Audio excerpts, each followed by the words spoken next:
जैसे ही मैं घर पहुंची, मुझे किसी ने पीछे से जोर से पकड़ लिया। किसी पुरुष के हाथ मेरी कमर पर घूम रहे थे। पहले मुझे लगा कि यह मेरा पति है, लेकिन जल्द ही समझ आ गया कि कुछ गलत है। मेरे पति के हाथ तो एकदम चिकने तैराक के हैं और ये हाथ तो पुराने मेहनत के पड़े हुए खुरदुरे थे। ये मेरा पति नहीं था। घर में अंधेरा था, नशे में लौटी थी तो हल्का सा सुकून था, पर अचानक पसीना पसीना हो गई। ये आदमी कौन है? अंदर कैसे आया? पकड़ से साफ लग रहा था कि वह मुझसे बहुत लंबा गिरा। उसकी उंगलियां ऊपर बढ़ रही थी। इरादा डरावना था। खौफ में ठिठकी रही, हिलने की भी हिम्मत नहीं। मेरे और पति के बीच थोड़ी दूरी है। वो तैराक है, दूसरे शहर में प्रैक्टिस करता है। हफ्ते में 2 दिन आता है। आज उसी के आने का दिन था। क्या पता वह घर पर आ गया हो या इस आदमी को उसने कोई नुकसान पहुंचाया हो। मैं सोच में थी। उसकी पकड़ कड़ी होती जा रही थी। सांसों की आवाज रोबीली थी। इतने ताकतवर के आगे मेरा कोई जोर नहीं चलता। न जाने उसके पास कोई हथियार हो। वह चोरी करने आया या? मैंने निगाह उठाकर हल्का सा देखा तो डोरबेल के पास का नाइट लैंप भी बुझा था। पति अक्सर सफर पर जाते वक्त मेरे लिए जलाकर जाते थे। इसका मतलब पूरे घर की मेन सप्लाई भी काट दी गई थी। सोचा, जब गलती से उसे पति समझा तो उसने कोई चोट नहीं की, तो क्यों ना मैं उसी भ्रम को आगे बढ़ाऊं। शराब का नाटक करते हुए मैंने उसके हाथों पर अपनी हथेली रखी।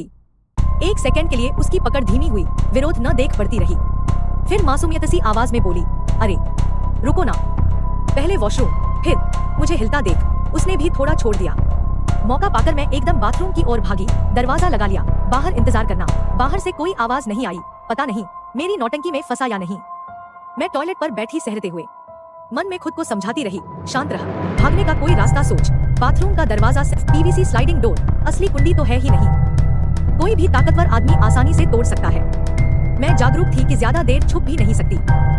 इसी बीच जेब में फोन चमका। कई मिस्ड कॉल। व्हाट्सएप पर पति का मैसेज, ऑफिस पहुंची क्या, वीडियो कॉल क्यों नहीं उठाई, मैं गेट पर हूँ, दिख नहीं रही। उसे क्या पता मैं पार्टी से पहले निकल गई। इतने में बाथरूम के दरवाजे पर जोर जोर से धमकियां। दिल दहल गया। जल्दी कर, कोई फायदा नहीं। फिर गहरी सांस। शराबी सी आवाज में जवाब दिया, हाँ आ रही हूँ बस। साथ में फोन से तेजी से, मैं घर में हूँ, टाइप किया। फोन टंकी के पीछे छुपा दिया। तब तक दरवाजा जोर से खुल गया। आदमी मुझे घूर रहा था। उसकी निगाह में जानवर वाली क्रूरता थी। डर तो हावी था, पर मैंने फिर भी रस्मी तौर तरीकों में पति समझ आगे बढ़ने का ढोंग किया। इतना बेसब्र क्यों हो? उसका तनाव थोड़ा ढीला पड़ा। तभी मैंने तेजी से बेडरूम भागने का बहाना बनाया। फिर चुपचाप हॉल की ओर धीरे धीरे चलती रही। उसने पीछा नहीं किया, मगर मैं पीछे देखने की हिम्मत नहीं जुटा पाई। फुर्ती से जूते निकाले, खतमसी सांस में। जैसे ही दरवाजे पर पहुंची, वो लॉक था और अंदर से बंद। अगले ही पल उसने मेरे गले पर हाथ भींच दिए। उसकी खुरदरी हथेली, रगड़, सांसें अटक गईं। अब फंसी। मैं गिर पड़ी, निराशा से घिरी। वह फिर से सीधा मेरे हाथ बांधने लगा, मुझे सोफे पर घसीट लाया। उसका मूड और क्रूर होता चला गया। उसने बाल बाल काटे, फिर घर की तलाशी ली। पैसे कहाँ हैं? सोना कहाँ है? मैंने हिम्मत कर बताया, सब दीवान के नीचे लॉकर में है, ले जाओ, बस मुझे छोड़ दो। उसने पैसों का थैला उठाया, वापस आया, इतना कैश? कमाल मुसीबत है। मेरा पूरा शरीर डर से कांप रहा था। तभी डोरबेल बजी। मन में उम्मीद जागी, पति आ गया, लेकिन नहीं। दरवाजे पर किसी और ने खटखटाया। आदमी ने मुझे चुप कराते हुए टेप चिपका दी। बाहर से युवक की आवाज, हेलो, मैं सोसाइटी स्टाफ, आपके यहाँ बिजली ट्रिप हो गई थी, ठीक कर दी है। आदमी जल्दी से दरवाजा थोड़ा खोल। बहाना बना, घर की बिल्ली। लेकिन स्टाफ ने शक में फिर खटखटाया, आपके यहाँ बिल्ली नहीं। आप है कौन? मैंने मेज पर पड़ी चीज को लुढ़काने की कोशिश की। स्टाफ ने मुझे देख लिया। वह अंदर झांककर चीख पड़ा, तुमने क्या किया? झगड़ा बढ़ गया। मैं मदद की उम्मीद करने लगी, लेकिन क्रूर आदमी ने इलेक्ट्रिक डंडा निकालकर तुरंत चीखा, जिसने आते ही गार्ड को बेहोश कर गिरा दिया। मुझे अब पूरा यकीन हो गया, अब कोई बचाव नहीं। वो सीधा मुझे घसीटते हुए बोला, अब तेरी बारी। तभी चांदनी पड़ती है, उसकी असली शक्ल दिखती है। मैं देखती हूँ, ये तो वही झोपड़पट्टी में रहने वाला लावारिस आदमी है, जिसे सब पुराना ली कहते हैं। कुछ साल पहले उसके साथ मदद, कागज के डिब्बे भी दिए थे। शायद उसी वक्त उसने घर की चाबी उड़ा ली थी। याद आया, कॉलोनी के व्हाट्सएप ग्रुप पर खबर फैली थी, पास की बिल्डिंग की एक बच्ची। हालांकि गटर के पानी की गहराई 1 मीटर से कम थी। जब वह बच्चा उसमें गिरा, शायद घबराहट में पाया गया तो वह डूबकर मर चुका था। अचानक मुझे याद आया, वो वही बच्चा था जिसने पहले पुरानी ली पर पत्थर फेंके थे। दिल में एक डरावना शक उठा, कहीं मैं भी किसी अनजाने कसूर में फंस तो नहीं गई। मैंने कभी किसी का दिल नहीं दुखाया, कभी किसी बच्चे को बुरा नहीं किया, उल्टा पुरानी ली की मदद ही की थी। फिर भी आज वही मुझ पर क्यों टूट पड़ा है? मैं सोचते सोचते और भी हताश हो गई, खुद को एकदम बेबस महसूस करने लगी।